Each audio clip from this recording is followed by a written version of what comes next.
I don't go anywhere without this. This is my traffic book right here. And if you read down below, public servant officer, it pretty much says to him, when a cop pulls me over, you're losing potato chips. But when a cop pulls me over, the first thing I do is I ask him, what's your emergency and how may I assist you? And he's going to ask for my driver's license and insurance or whatever. And I said, well, before we go there, I need you to fill this out. And I take that sheet of paper out of there and hand it to him.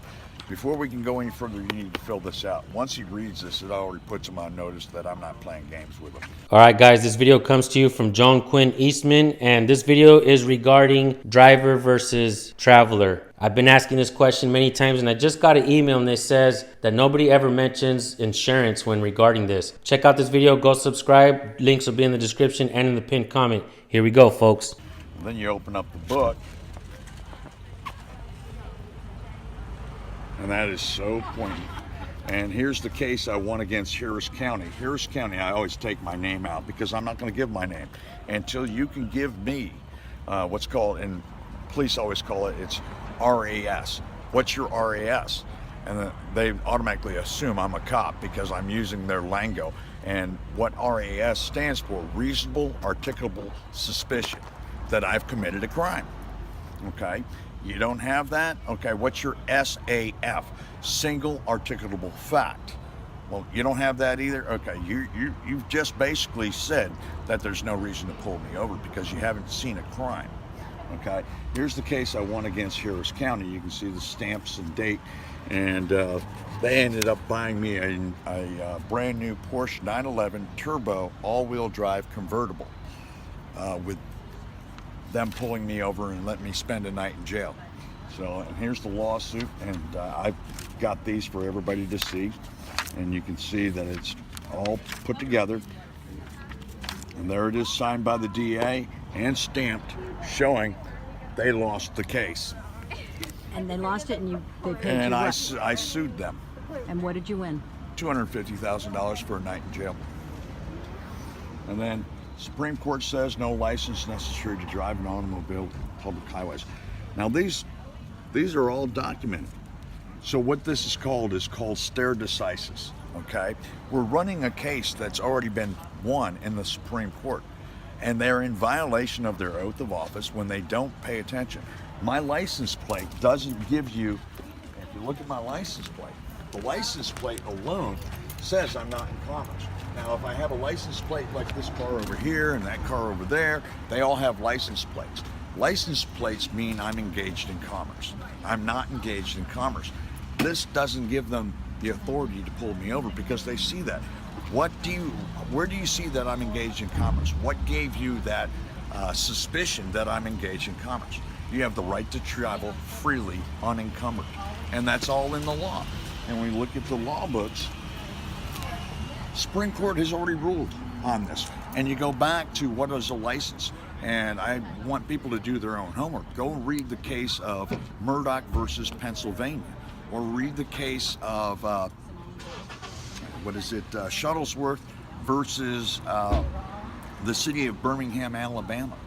These are showing that you don't need a license. A license is to do something that is immoral, that's sanctioned by the government, like a 007 license to kill. Okay, that's immoral. They need to be licensed by the state. In other words, they're protected by the state on that. There's nothing immoral about leaving my house to go get a gallon of milk. I only need a license if I'm using the public property. The roadways are public, and they're paid for by the gas tax, okay? They're not paid for by traffic violations. So when you get into the law, this is what scares most cops, and I'm gonna get to it here if the wind would stop for 1 second. This is what most cops don't like because they don't know it. It's non-emergency use of emergency vehicle lights and sirens is a felony. Pulling me over for a traffic violation, they just committed a felony. And if they don't have reasonable suspicion that I'm engaged in commerce, they're done. And I'll bring out my brother's, I'm gonna put this away real quick. I'm gonna bring out State Trooper. This was his book that he had in his car, okay? Texas Criminal and Traffic Law Manual. I went to his car and I made him read this, and you're going to love this. This is out of their own law books. This is the LexisNexis.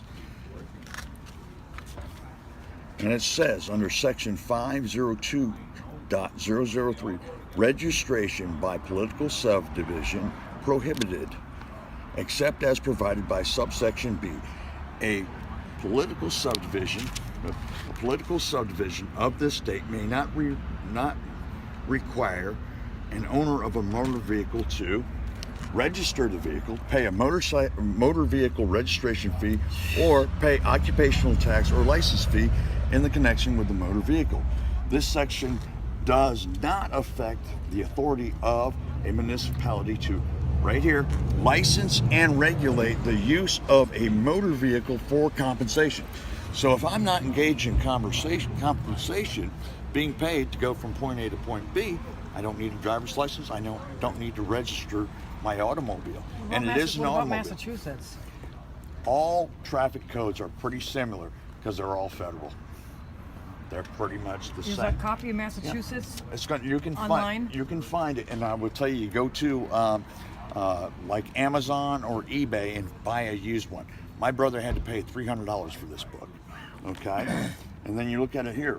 Imposed a permit fee or street rental charge for the operation of each motor vehicle, okay, used to transport passengers for compensation. So who needs a driver's license? A taxi driver? Anybody that's engaged in making money using the public property.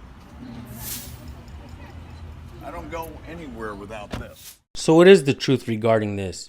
Is driver different from traveler? I get it all the time in my comment section where if a person thinks they don't need a driver's license, they are a sovereign citizen. Well, cops call you sovereign citizen anyways if you mention the First Amendment and the Constitution. So I guess being called sovereign citizen these days means absolutely nothing, especially when you have constitutionalists who do actually believe in law and truly understands that feelings and ego has absolutely no place in law enforcement. So where do we go from here, folks? I think it's time that we as a people truly understand the difference between a driver and a traveler. Am I a sovereign citizen? No. On the contrary, I believe that police officers are the epitome of what a sovereign citizen is. Everywhere you go, you see police officers running stop signs, speeding without their lights, and pretty much committing every crime known to man. If you don't believe me, type it in on Google. You'll find many police officers out there committing heinous crimes, from child molestation to murder, and they are rarely being caught. You guys go subscribe to Joaquin Eastman. Let her know the San Joaquin News Network sent you. I think it's time that we analyze this video and similar videos as well. And it's time that we start communicating with each other and knowing and understanding what our rights really are, because keep this in mind, folks. The political parasites, government officials, and police officers, they absolutely do not care about your rights.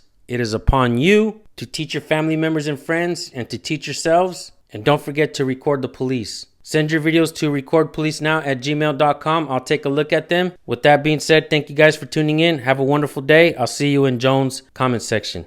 Peace.